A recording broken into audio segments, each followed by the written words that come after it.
आइए आज हम जानते हैं भारत के ही नहीं बल्कि पूरे विश्व के सबसे चर्चित प्रधानमंत्री के बारे में। जी हाँ, आपने सही पकड़ा, हम बात कर रहे हैं मोदी जी की। नरेंद्र दामोदर दास मोदी जी भारत के 14वें प्रधानमंत्री हैं, जिन्होंने 2014 में और फिर 2019 में भारतीय जनता पार्टी की प्रभावशाली जीत का नेतृत्व किया। मोदी जी के बारे में एक दिलचस्प तथ्य यह है कि वह पहली बार विधायक के रूप में गुजरात के मुख्यमंत्री बने। इसी तरह वह पहली बार सांसद के रूप में सीधे भारत के प्रधानमंत्री बने। 2014 में बीजेपी की बहुमत से जीत के लिए मोदी जी को श्रेय दिया जाता है और यह साल 1984 के बाद पहली बार हुआ।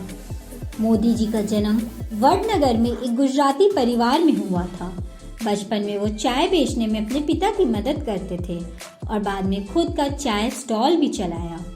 मोदी जी 8 साल की उम्र में आरएसएस के संपर्क में आए और यहाँ से संगठन के साथ एक लंबा साथ शुरू हुआ। वो साल 1985 में बीजेपी में शामिल हो गए। आरएसएस के साथ लंबे समय तक रहने के बाद भारतीय जनता पार्टी में आए और फिर उनके राजनीतिक सफर में तब तीव्र आई जब वे गुजरात के मुख्यमंत्री चुने गए। नरेंद्र मोदी जी का जन्म गुजरात राज्य के मेहसाना जिले के एक छोटे टाउन वडनगर में हुआ। जब इनका जन्म हुआ था तब ये बॉम्बे में थे, किंतु अब वर्तमान में यह गुजरात में स्थित है। नरेंद्र मोदी जी के परिवार की आर्थिक स्थिति अच्छी नहीं थी। इनके पिता एक सड़क व्यापारी थे, जिन्होंने अपने परिवार का पालन पोषण करने के लिए काफी संघर्ष किया था। मोदी जी की माता एक गृहिणी महिला है। मोदी जी ने बचपन में अपने परिवार का समर्थन करने के लिए अपने भाइयों के साथ रेलवे स्टेशन में और फिर बस टर्मिनल में चाय भी बेची। मोदी जी ने अपने बचपन के दिनों में ही कई कठिनाइयों और बाधाओं का सामना किया था, लेकिन अपने चरित्र और साहस की ताकत से उन्होंने सभी चुनौतियों को अवसरों में बदल दिया। इस तरह से इनका शुरुआती जीवन काफी संघर्षपूर्ण रहा था। यह तक तो बात थी मोदी जी के पर्सनल लाइफ की। अब आइए जानते हैं उनके राजनीतिक करियर के सफर की। शुरुआती राजनीतिक जीवन। Narendra Modi as initial political career. Narendra Modi ji को स्कूल के समय से ही वाद विवाद में बहुत रुचि थी। वे राजनीति में बचपन से ही नहीं जाना चाहते थे। जब वे 13-14 साल के थे तब राष्ट्रीय स्वयंसेवक संघ से जुड़ गए थे। 1964 के भारत पाकिस्तान युद्ध के समय वे अकेले ही थे जो रेलवे स्टेशन पर रुककर सेना के जवानों के लिए खाना पहुंचाते थे। अपनी युवा अवस्था में नरेंद्र मोदी जी अखिल भारतीय विद्यार्थी परिषद से जुड़े। वहां रहकर मोदी जी ने कई वर्ष विद्यार्थी स्तर पर ही देश की सेवा की।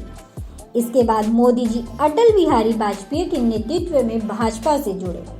शंकर लाल वाघेला जी के साथ नरेंद्र मोदी जी ने गुजरात में पार्टी को उच्च स्तर पर पहुंचाया। 90 के दशक में भाजपा के लिए अटल जी उभरते हुए विपक्षी नेता साबित हो रहे थे। भाजपा को राष्ट्रीय स्तर पर पहचान मिल रही थी। सन 1995 में गुजरात में भाजपा सत्ता में आई। सत्ता में आने के बाद नरेंद्र मोदी जी को सोमनाथ से लेकर अयोध्या तक की रथ यात्रा की जिम्मेदारी दी गई थी। यात्रा निर्विघ्न सफल रही। इस यात्रा के कुछ समय बाद ही कन्याकुमारी से लेकर कश्मीर तक की यात्रा भी निकाली गई। इन दोनों यात्रा में नरेंद्र मोदी ने अहम भूमिका निभाई थी। इससे पहले 1995 के गुजरात चुनाव की रणनीति तैयार करने में मोदी जी का सबसे बड़ा हाथ था। जैसे ही भाजपा ने 1995 का गुजरात चुनाव जीता, वैसे ही नरेंद्र मोदी जी को पार्टी का महामंत्री बना दिया गया। यहाँ से मोदी जी का दिल्ली का सफर शुरू हुआ। दिल्ली जाते ही मोदी जी को अटल बिहारी वाजपेयी की सरकार में रहते हुए हरियाणा और हिमाचल प्रदेश का कार्यभार मिला। यहाँ पर मोदी जी ने भाजपा का प्रचार किया। गुजरात के मुख्यमंत्री। Narendra Modi ji as chief minister of Gujarat. सन 2001 में केशुभाई पटेल जी भाजपा की ओर से गुजरात के मुख्यमंत्री थे। उनके नेतृत्व में भाजपा गांधीनगर के उपचुनाव हार गई थी। गांधीनगर की सीट पर लाल कृष्ण आडवाणी थे। लाल कृष्ण आडवाणी जी ने चुनाव हारने के बाद गुजरात के तत्कालीन मुख्यमंत्री केशुभाई पटेल जी को मुख्यमंत्री पद से हटाकर नरेंद्र मोदी जी को मुख्यमंत्री बनाया था। मुख्यमंत्री बनने के बाद 2002 तक उन्होंने सिर्फ छोटी सरकारी संस्थाओं को मजबूत बनाने के लिए काम किया। उनके सर पर 2002 के चुनाव का भी बोझ था। मुख्यमंत्री बनने से पहले मोदी जी के पास किसी भी प्रकार का प्रशासनिक अनुभव नहीं था, इसलिए पार्टी उन्हें शुरू में उप मुख्यमंत्री बनाना चाहती थी, लेकिन मोदी जी ने इसके लिए मना कर दिया था। उन्होंने अटल जी और लाल कृष्ण आडवाणी जी को कहा था कि या तो आप मुझे गुजरात की पूरी जिम्मेदारी दीजिए या कुछ भी मत दीजिए। अपने दूसरे कार्यालय में मोदी जी ने गुजरात के आर्थिक विकास पर ज्यादा ध्यान दिया।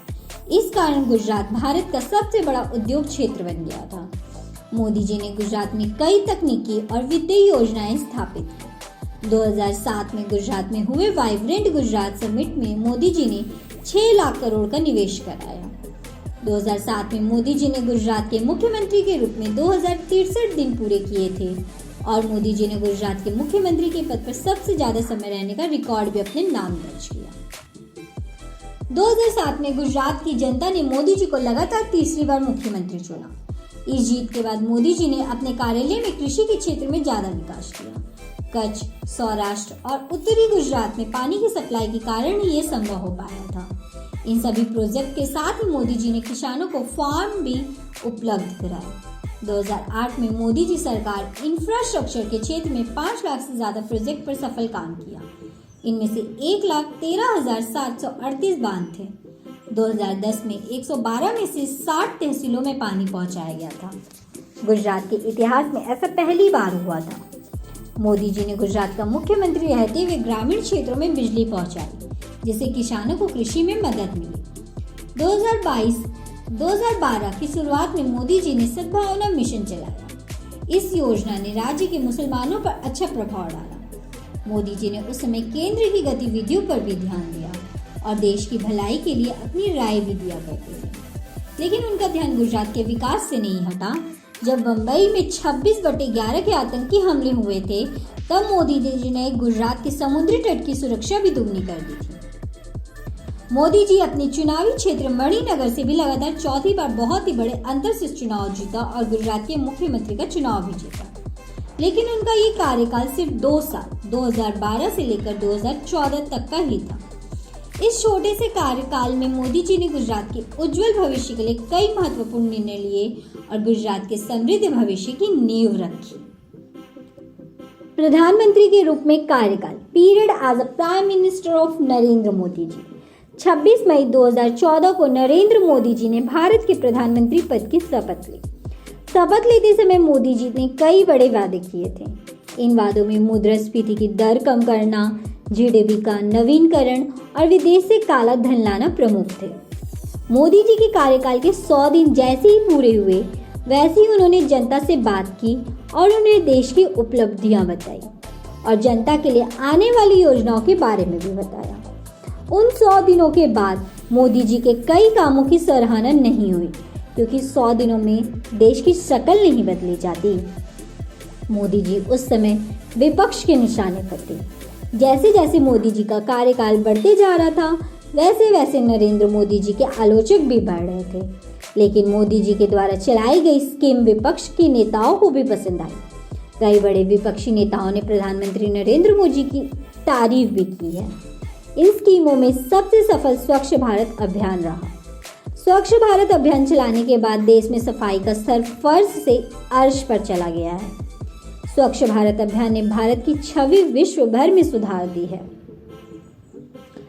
दूसरी बार फिर से बने प्रधानमंत्री मोदी जी ने अपनी महानता, ईमानदारी से एक बार फिर लोकसभा चुनाव 2019 बहुमत के साथ जीता और देश की दूसरी बार प्रधानमंत्री बन गए। उन्होंने देश की सेवा में अपना जीवन लगाकर हम सभी को प्रेरणा दी है। उनकी श्रेष्ठता पूरे भारत देश के लिए एक मिसाल है।